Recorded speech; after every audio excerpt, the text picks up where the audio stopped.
So today we'll see two things, static variable and static function. So what is the functionality of a static variable and what is the functionality of a static uh, variable, okay? So let's start with the static variable. So what is a static variable? Static variable is nothing but it will become a global variable, and this particular global variable, the scope of the global variable is up to the whole program. So up to the whole program, the scope of the static variable are there, and we can have this static variable or this static member data, and every object can use it. So before going to the class, let's see one example of simple static variable, that how it works, and then we'll go and see how it is working with the help of class. Okay, let's see this particular example. Now in this example, uh, here you can see we have taken one function. That function is called demo function. Inside the demo function we have a count variable, and it is of integer type, and we made this particular count as static, and then we are just making the cout of the count, and after that we are just, okay, so I'll make it like slash n also, and after that what we are doing is we are just increasing the count value. Okay, and we are calling this particular function how many times? So we are calling this particular function actually 5 times, 0 to 5. 5 times we are calling it. Now let's run it and see how it works.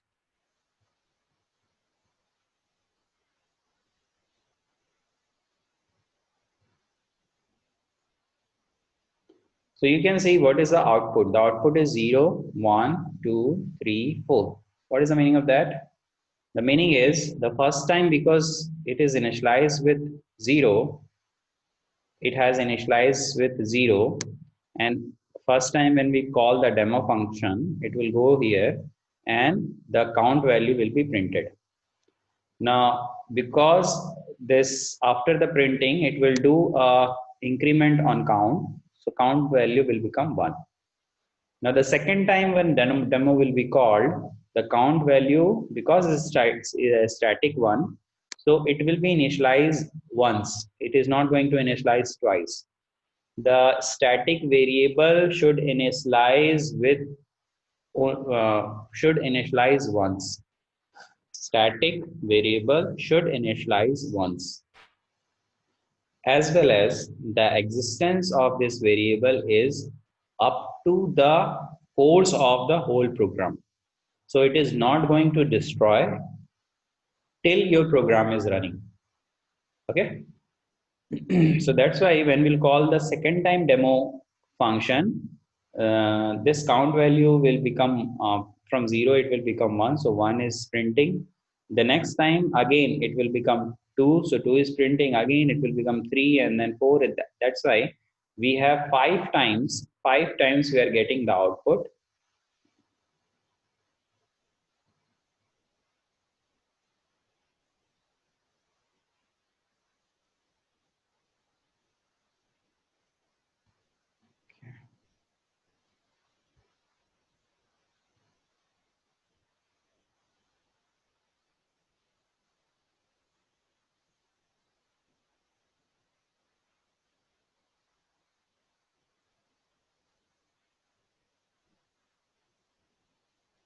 So that particular function, 5 times we are getting the output.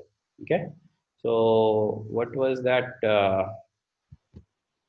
program? The program is like this. We have a function called demo, and it is not returning anything. It is not taking any argument.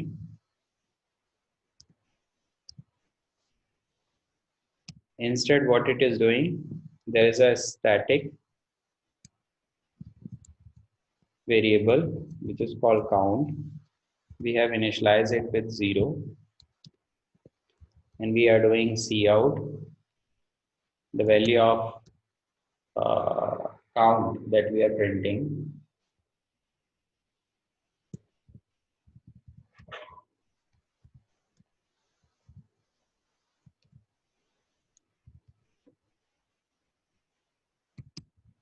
And then we are making it count plus plus. And in the main, we are taking a loop, for loop.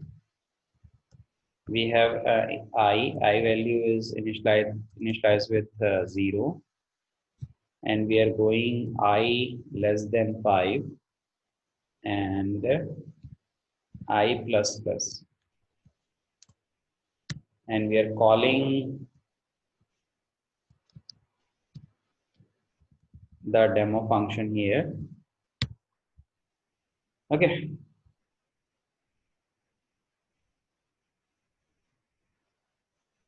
So what is the output? The output is 0, 1, 2, 3, 4.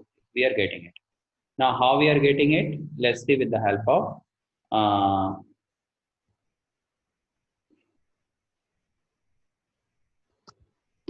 help of this. So what is happening is, because we made count, we have written like this: static int count equal to 0. Okay, and we are calling this piece of code again and again, but we made the count as static. So what is the property of a static variable? The static variable will be initialized with 0 once. Another time when this code will be executing, the count value is not going to initialize, and then we are making it cout count, and we are making count plus plus. So all the time count value will be incremented and will be displayed. So first it will print 0, then it is incrementing by 1, then again it is printing 1, then incrementing 2, again it is printing 2, incrementing to 3, printing 3, incrementing to 4, printing 4. Because it has been called 5 times, this is first time, second time, third time, fourth time, 5 times. So these many time it is counting itself. If we'll initialize with 1, then what it is going to print? Let's say if it will initialize with 1, then what it is going to print?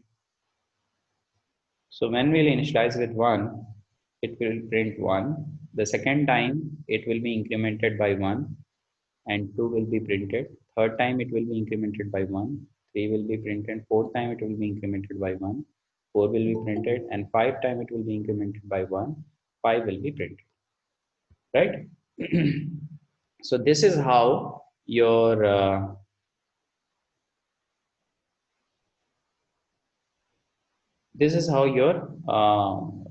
static variable is going to work, right? Okay. If you want, so what it is telling is, it's telling that how many times we have called this particular function. So how many times we have called this function, it is depend upon the number of counts that we are doing, right? So we can do like this count.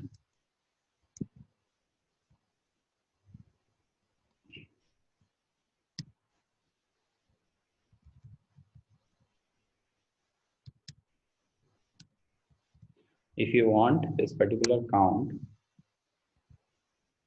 we can do here. So what will happen is, once it will increment and then it will execute it. So it will print from 1 to 5 in that particular case.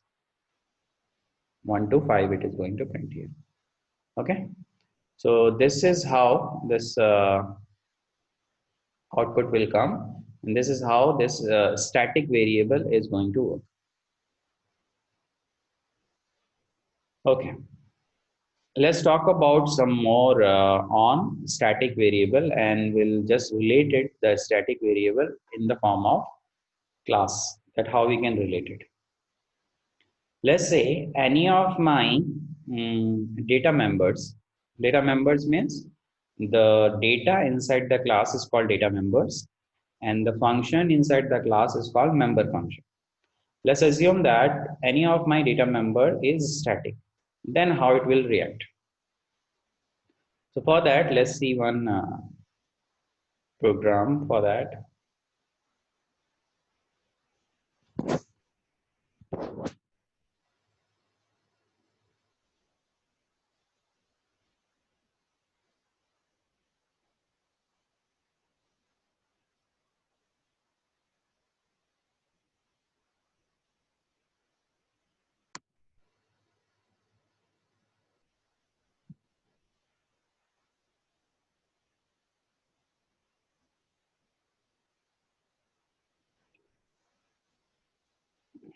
Okay.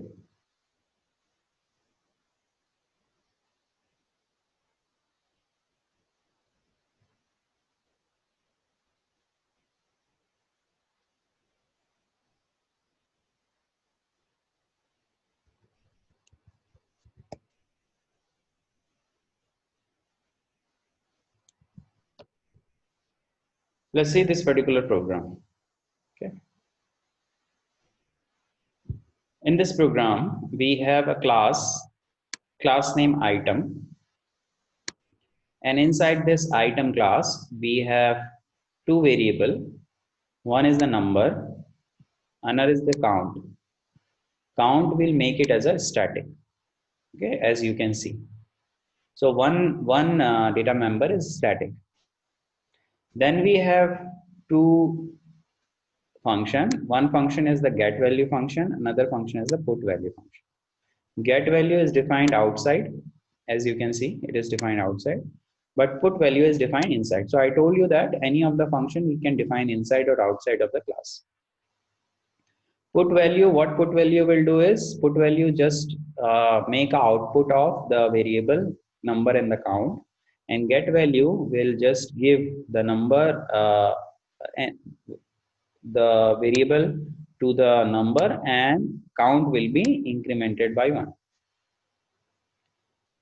When we will use a static variable, that static variable actually will become the global variable.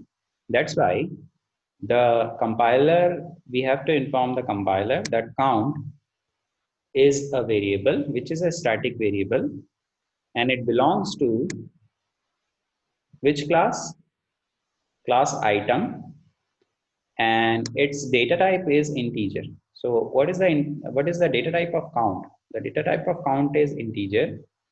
It is a static variable and it belongs to the item class. So that line we have to write.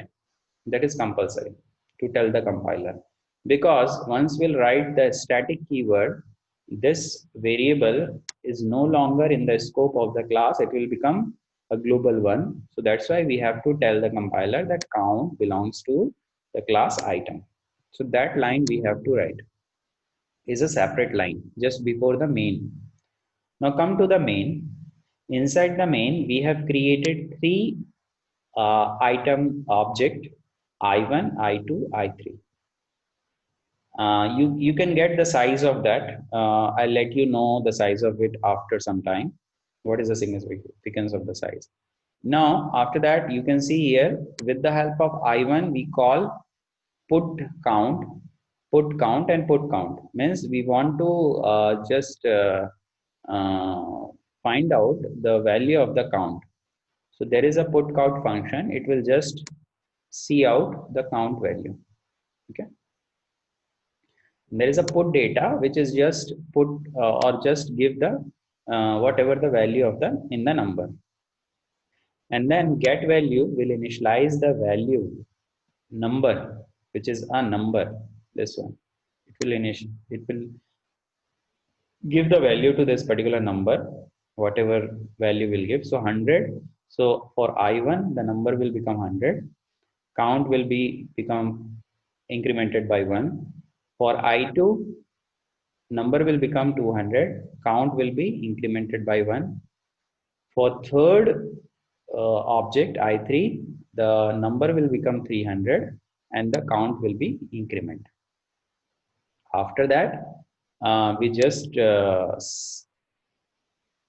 display the data, means the number value. So the number value for the first I1 will become 100, for I2 will become 200, for I3 will become 300.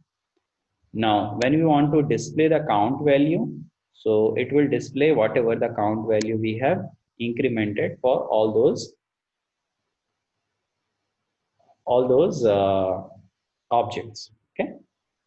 Now what is the output? That output will understand with the help of the pictorial representation. Let's see what happened in that particular example.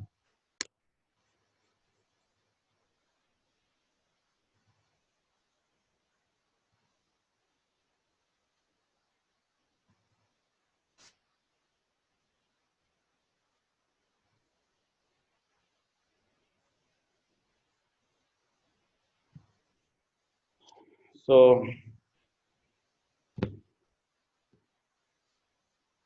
if you see the program execution will be done from the main.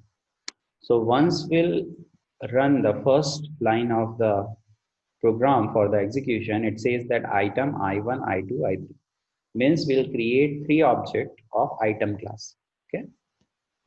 So what we have done here is we have created 3 objects. This is object 1, this is object 2, and this is object 3. This is called I1, this is I2, and this is I3. What will be inside the object? So it will be a data member. So what is a data member in the class? If you see the class, there are 2 data members. One data member is a number, another data member is a count. Because count is a static one, it will become the global data member. Okay, it will not belongs to the local one. So how it will be look? It will look like this. For I1, there is a number. For I2, there is a number. For I3 also there is a number, which is a data member. But for all, there is only one instance of the data member count. So this particular count has only one instance here. And all objects I1, I2, I3 are using the count. Okay, because we made it as a static. Now that will happen when the first line of the program will execute. What is the first line of the program? First line of the program is this. Okay, so it will happen like this. Now what is the size of I1? Could you tell me? The size of I1 is 4 byte. Why? Because it is of integer type and only one data member is inside I1. Will be 4 byte. Size of I2 4 byte. Size of I3 is also 4 byte. Count is outside it. Why? Because count is a static variable and it will become a global variable for every object. So when I'll just make a cout of size of it,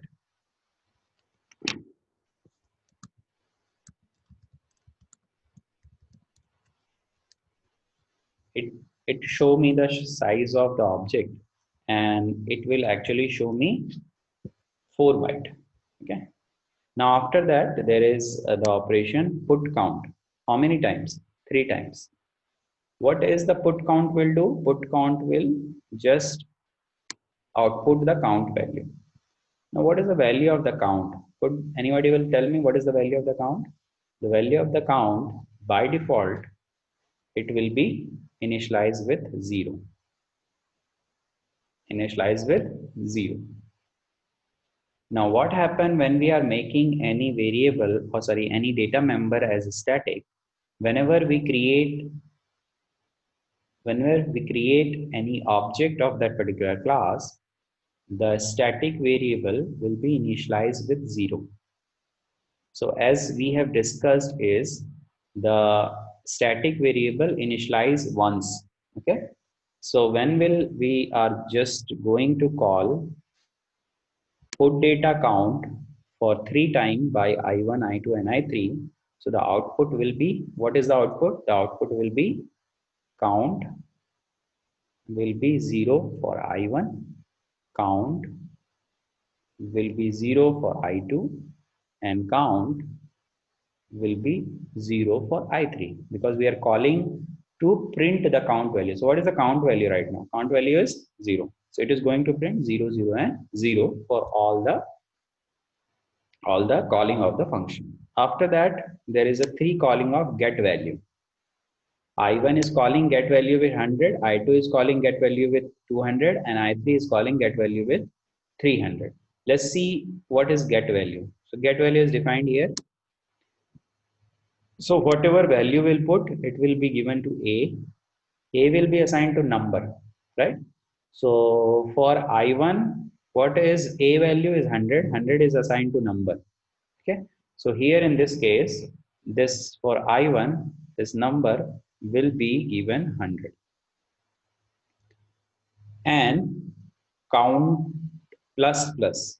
This is also happening. It means that count value, this count value will be right now from 0, it will become 1. Yes, because we have done count plus plus.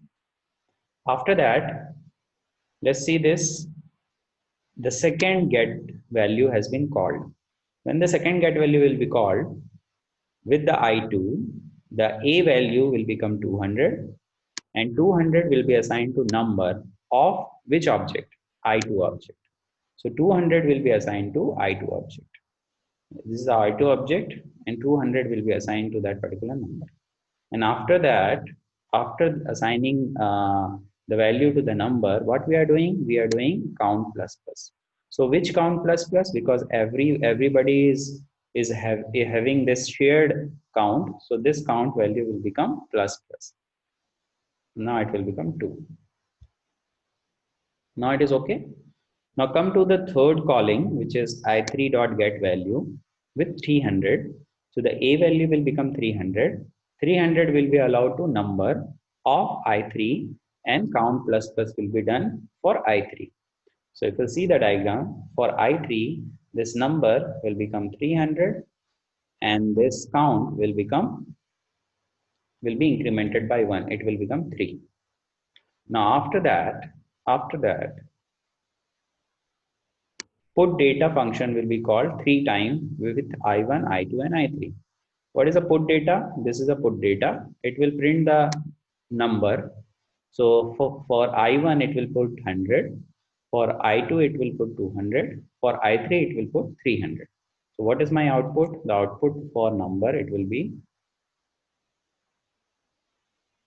for the I1 it is 100. For I2 it is 200. And for I3 it is 300. So this is how it is going to print. Now after that, put count has been called. So what put count will do? Put count will just print the count value. So it is calling with I1, it is calling with I2 and it is calling with I3. Which is going to be printed? The count value. So for I1, what count value is going to be printed? For I1, count value is right now 3. For I2, count value is 3. And for I3, count value is 3. So this is how it is going to print. So the output is looking like this. This is your output. Okay. And the size is 4 byte. So the size of the object, what is the size of the object? Is 4 byte. So that is your output. Let's see and run this particular program.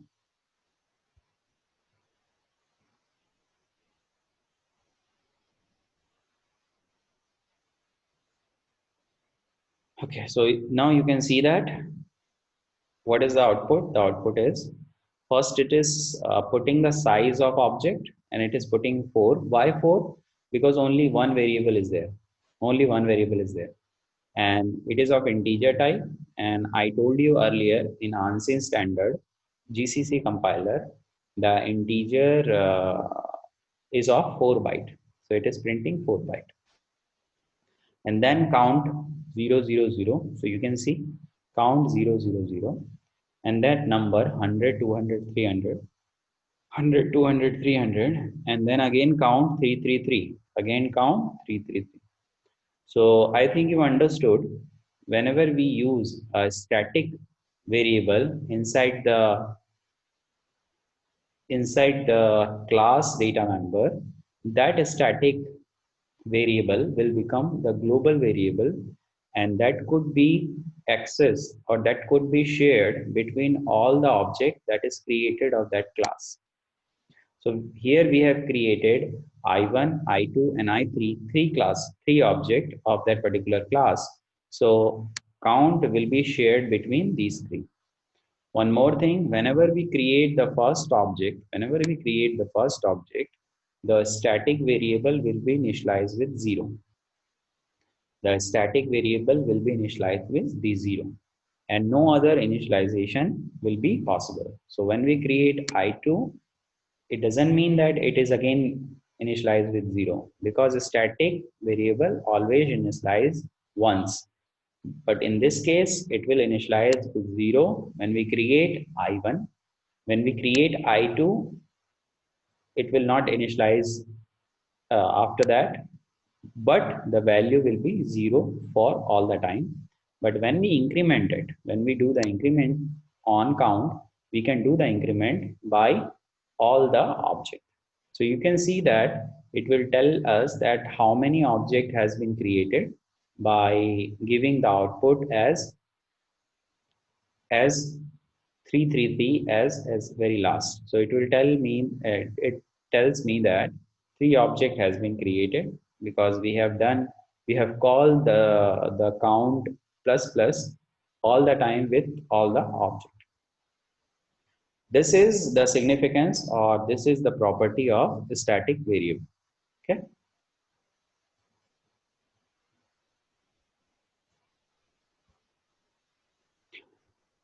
Okay, let us see static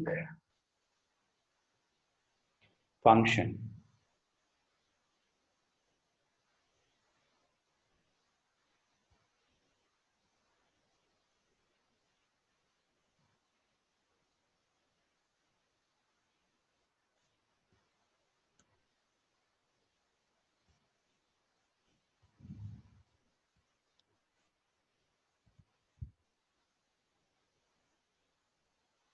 So here we have, as we have seen in the last example, we have two variable or two data member. One is the number, another is a count, and count we make as a static.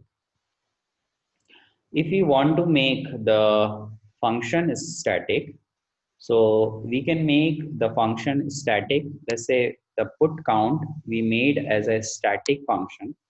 Inside the static function, we can use only static variable. Okay. So the static function is using only static variable.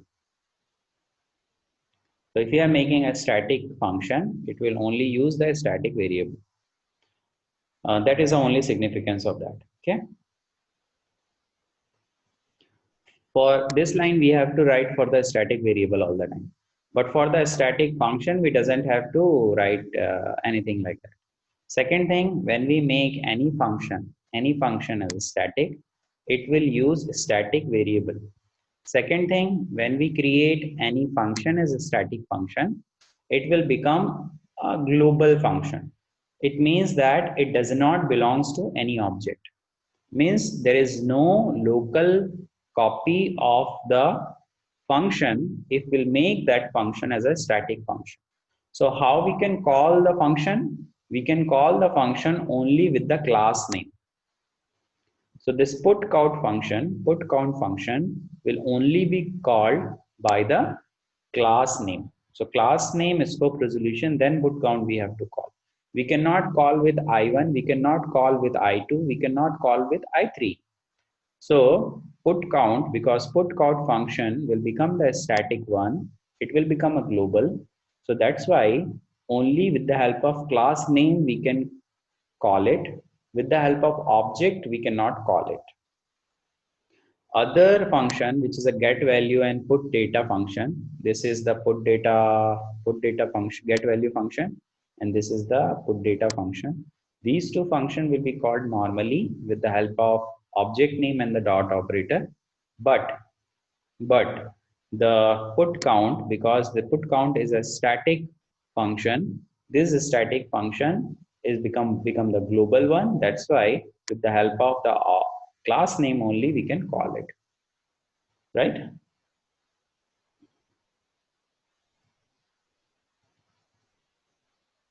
So this is how it will be done.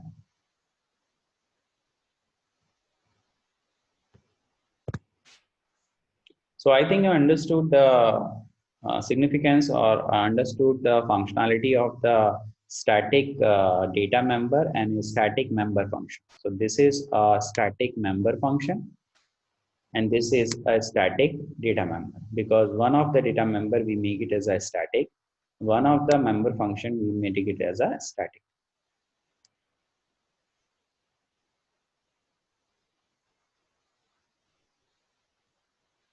So about the static data member we have seen yesterday, this is the definition of static member function. So by declaring a function member as static, you make it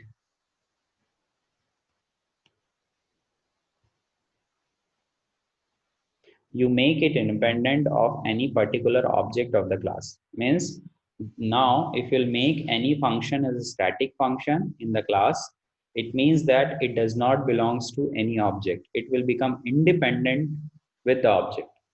So a static member function can be called even if no object of the class exists and a static function are accessed using only the class name, as we have seen in the example. With the help of item class and the scope resolution, that static function has been called. The static member function can only access static data member.